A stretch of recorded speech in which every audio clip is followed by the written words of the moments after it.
Hello everyone, I'm Adam Rivietz and this is my journey to a new head of hair.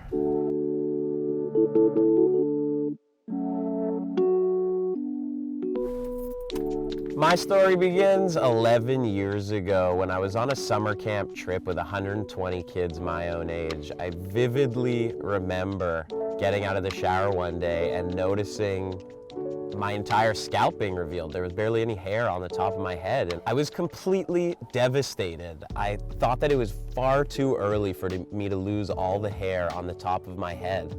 I was just 16, and even though I knew my older brother went bald at 18, I thought that there had to be something I could do to get rid of this terrible feeling that I had. It was so much anxiety, and I was so embarrassed that I really, from 2009, from that moment till now, have not gone in public with my hair wet again.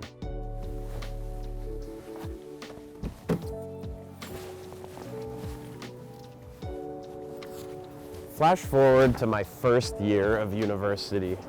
I was still embarrassed, I was still anxious about my hair, and I contemplated taking Rogaine. I looked at the pricing, I looked at potential side effects, but I decided against it.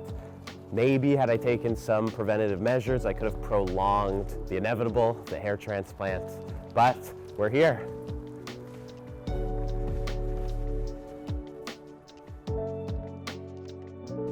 It was really 2 years ago when I noticed the right side of my hairline start receding. I had to make sure I was covering my entire scalp, so I started with the comb over and really strategically placed every bit of hair.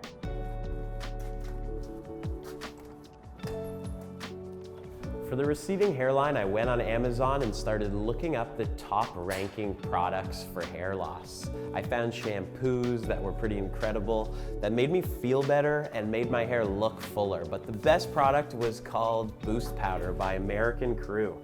I put it in my hair almost every day for the last year and a half. It makes it look thicker, makes it look fuller, but it doesn't give it that wet effect like a traditional gel or wax would.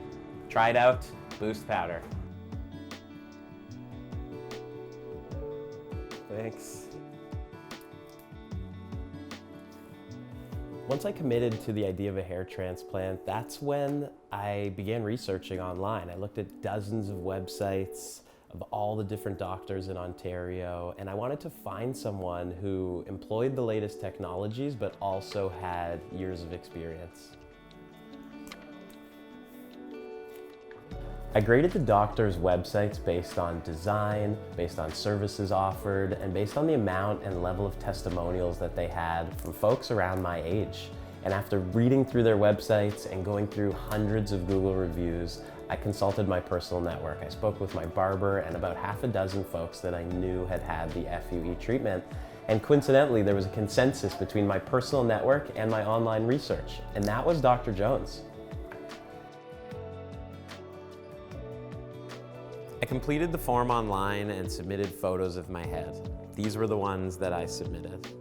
Within 24 hours, Dr. Huber got back to me and gave me all of the instructions I needed to book my consultation. Unfortunately, with life happening, I didn't book for 8 months. I was busy with work, and then I ended up going on another family vacation where I had to refuse going into the pool or the ocean with my nieces and nephews. And so I finally decided to move forward and book the consultation with Dr. Jones. We met on February 3rd.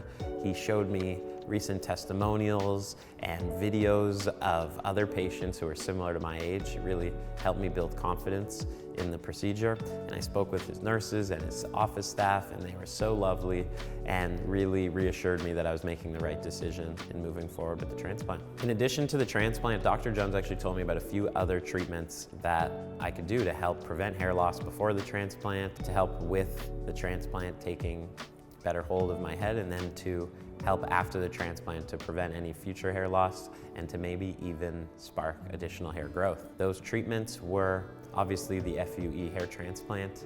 Second, he spoke about PRP and the soak that could be done during my transplant. Then he told me about minoxidil, or more commonly known as Rogaine, and how they have a more potent formula that I could start using after the transplant once my hair had started growing. He told me about Propecia or Proscar, the prescription that I was given at my consultation. I have since been taking the pills every day and will do so for the foreseeable future.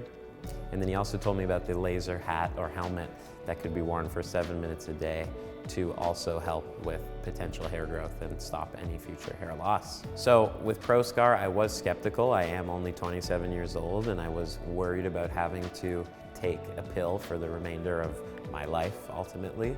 But after reading online and really discovering that only 1% of men see side effects or negative side effects, I was more confident in taking the pill. And soon, once my hair grows back, I will begin taking the minoxidil and pouring the few drops on my head every night before bed. Well, thank you everyone for watching and tuning in to the journey of how I decided to move forward with a hair transplant and why I chose to work with Dr. Jones. If you have any other questions, please reach out to me directly, adam@hashtagpaid.com, or you can reach out to Dr. Jones at the Toronto Hair Transplant Centre in Oakville. Tune into the next video where we will take you through the entire procedure step by step with my commentary about how I was feeling throughout the entire experience. Thank you.